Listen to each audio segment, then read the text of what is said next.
This was tall by 9. Use it back. Okay.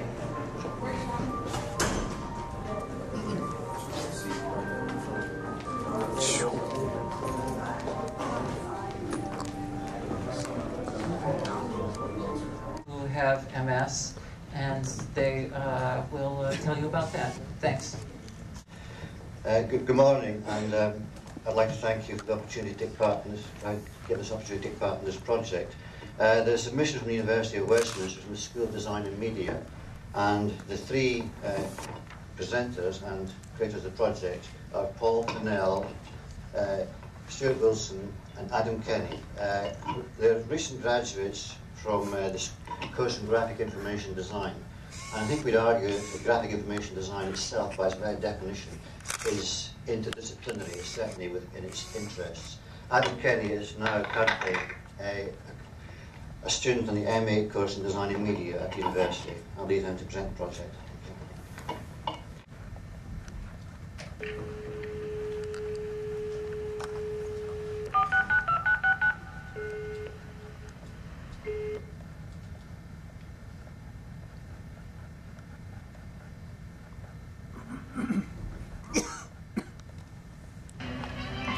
Imagine looking, but all you can see is nothing.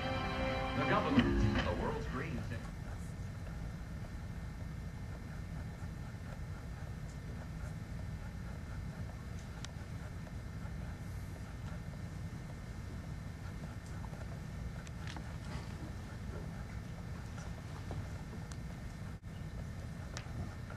What you've just seen was a short sequence that raised issues that our presentation aims to develop and propose answers to. The University of Westminster's proposal is that of combining the multiple sclerosis community and the virtual community, and the developing of the concept of an MS virtual centre. Considering our academic background, we recently questioned whether we are qualified to speak on the issues of potential future technology. Our concern as graphic information designers is understanding the information and its use, understanding what is being communicated and how it is being communicated. There is a blurring of communities. Ourselves may belong to many communities. We belong here in the design community, the student community here, and the student community back home. Some communities are more defined than others. Some affect us more, while others are less relevant. Within our design community, we are enabled by technology. The technology has changed our very profession. It has allowed us to increase and develop communication. It has enabled us to affect communication by using multimodal and multimedia systems. We want to be able to offer another community the positive option, the abilities that the technology has offered us in order to enhance their community. With this in mind, we had to find a community that was disadvantaged or restricted in order to offer them the benefit we received. A community whose individuals are affected by natural forces and could be supported by the use of technology. Therefore, we didn't want to impose a technological constraint on the same constraints imposed onto us as designers, onto those who are already limited by physical factors. We want to propose a system that compensates for their restrictions. The system will become a reciprocal relationship that enabled the technological support to increase as the individual's abilities within the community decreases. We understood that the system would have to adapt to the individual's behavioural patterns in order to allow them to communicate more effectively.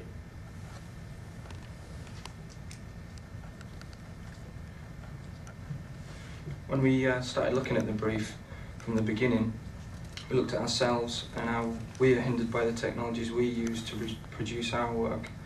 The key word here is hindered. This led us on to the physically challenged community, and then focusing on the multiple sclerosis community, who by the very nature of the disease can benefit most from technologies that could adapt to their individual requirements. Another huge important fact we found is not only do MS individuals have multi-symptoms physically, but they also can be faced with multi-problems financially. Some of these can be the adaptation of a car or their home, involving rails, bath lifts or ramps. Sometimes they may even have to relocate themselves. Ideally, a way of utilising existing communication technologies they already own, such as a telephone or a television, would benefit them a lot more than spending X amount of money and time on a new product that they have to learn and understand how to use. We met with the MS Society in London. Now, through literally cold calling ourselves, we came across an interesting and massive point that illustrates what MS community is all about. We dealt with David Pearce, IT manager at the MS Society, over email and the telephone for 3 weeks before actually meeting him in person. When we did, he turned out to be a wheelchair-bound MS individual. Now, aside from the fact that we didn't need to know he was wheelchair-bound, the technology had masked that point from us. So we realised the facilitator was paramount. What is needed is technology that lets humans take part fully within a community in whichever way they choose. MS is a very private and personal affliction, and we didn't want to make assumptions about it when doing research. I think the best way to explain why we're on this stage is to let the people speak for themselves. When my doctor first told me, I thought, that's it, I'm going to be in a wheelchair for the rest of my life. I realise now it's not the case, but at the time when the doctor explained about MS, it went in one ear and out the other. He did recommend that I should read about the disease. Although the books helped, they still didn't give me the confidence I needed. What I needed was to talk to other MS sufferers, you know, people of my own age, people I could relate to. I needed to see how their lifestyles were affected and what I was going to go through. My initial research always begins in a library, reading information from books and magazines, trying to look for telephone numbers and addresses, people to contact. I try and find a main source in order to access information. One source often leads to another. Internal connections always allow for quality research, and it's hard to find the initial starting point, but once you've accessed into it, you can always filter off in other directions and begin to build a dossier of information. My symptoms vary from month to month, sometimes even week to week. But it's the tiredness that affects me the most. It drains me totally. That's the main problem with MS. You can't predict when the symptoms will be at their worst. I need to be available for my students. Being in a wheelchair means my accessibility is restricted even further. My friends are great, but they don't know how I'm really feeling. How can they? I tell you what would be good. Having somewhere that everybody could go to. A place where people could contact me and where I could speak to like-minded people.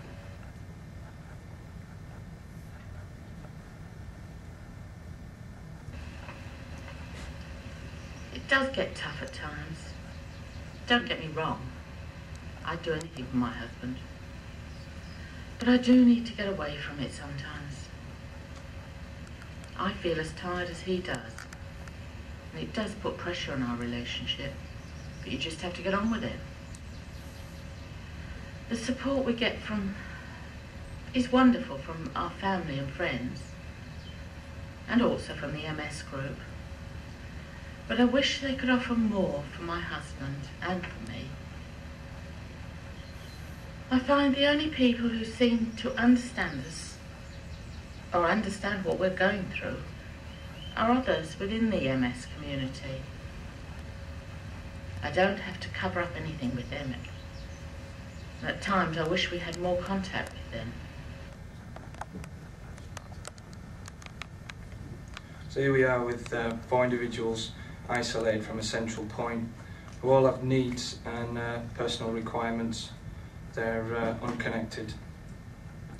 Another message we got through research was often a person who has just been diagnosed is almost left to their own devices by a GP. They then start, like we did, by going to a library or looking for a phone number in yellow pages.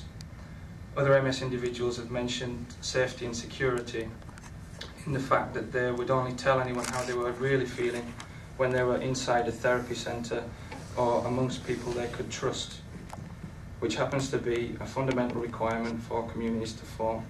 We can now see the 4 individuals connected to a virtual community centre. and through common interests can now function as a whole. So here we have a community networking and gathering at one point. So each individual approaching such a centre would have a different relationship to the disease, with varying symptoms or knowledge of the condition. These varying symptoms links to the user's communication ability, such as deteriorating vision, physical movement, etc. These will result in each user having different requirements on how they wish to communicate. If everyone is to be together at one point, then we require a technology which override and adapt to these varying user requirements. What we will need is an adaptive interface, a system which will develop and learn the needs of each user, and in return represent information in the most appropriate way for their consumption.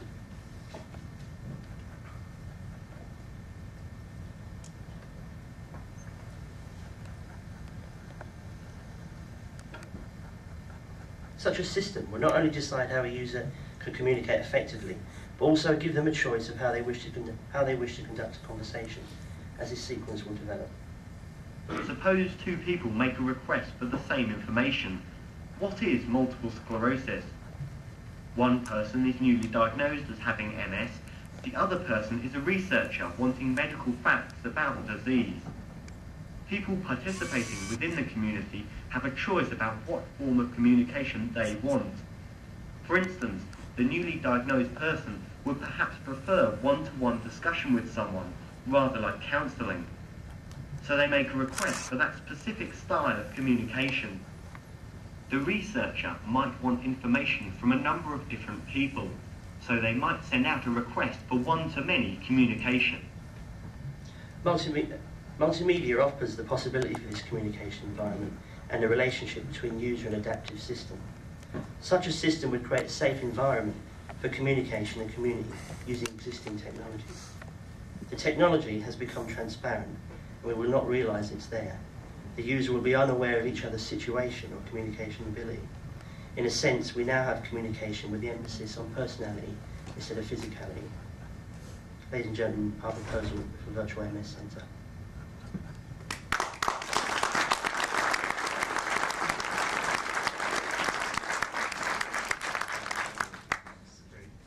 Any questions?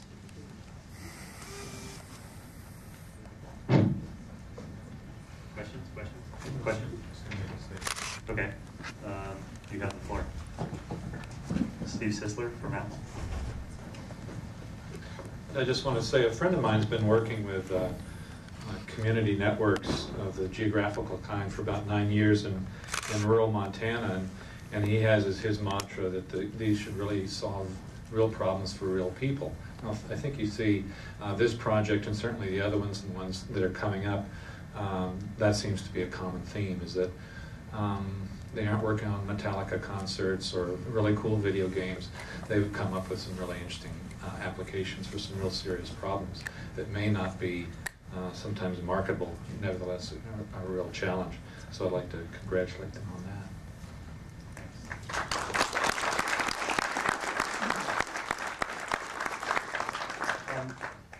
I think also they've had, I mean, besides really wonderful graphic design this team did, I think that they've done a good job of thinking about what the real problem of this community is, and then focusing on that real problem.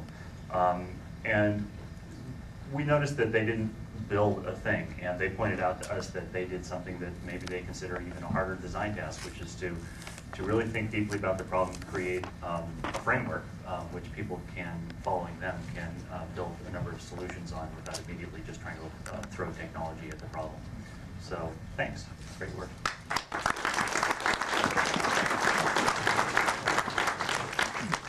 Okay, our next team is from Domus Academy in Milan, Italy.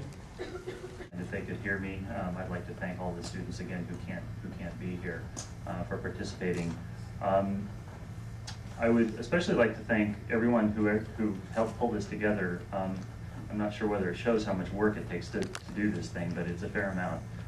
There are a lot of people involved in it. Since we're over time, I won't name every single one of them. But I do want to mention especially Eileen Ginevro, who, is Eileen in the room? Eileen's in the back room. She's waving her hand and you can't see her. But if you see Eileen later, say thank you, because she's really the one that's done the most work of any of us to help hold this up.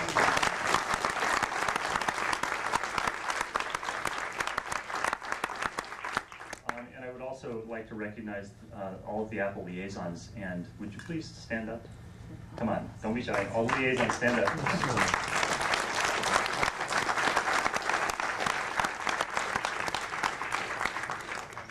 It's the very hard work and that the liaisons put in with the students and faculty that is really the core of this project.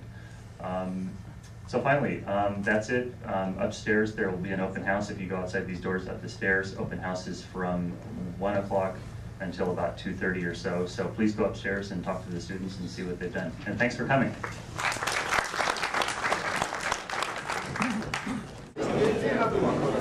They did well. These fellows are from the University of Westminster, and they completely independently of this group decided to support people with multiple sclerosis and take a pretty different tack. So we'll talk about it. Oops. Sorry.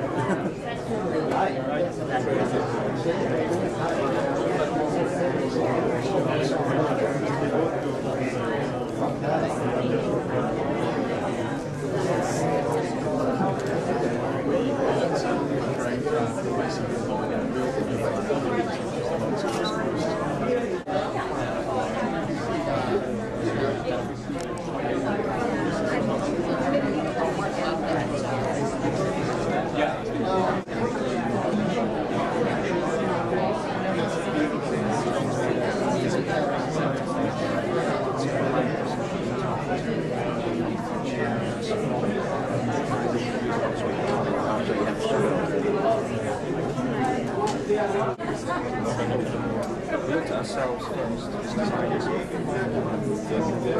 technology we used to produce our work.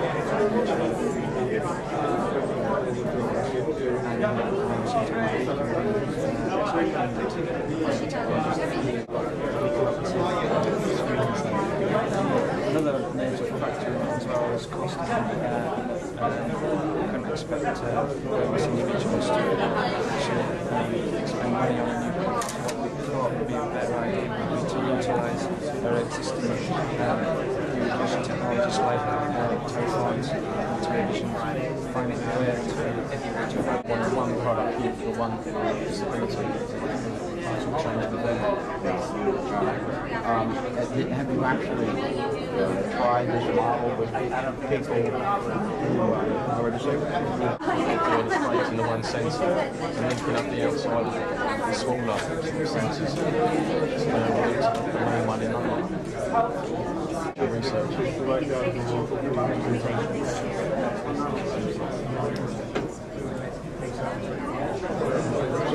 Thank you very much. Good luck with my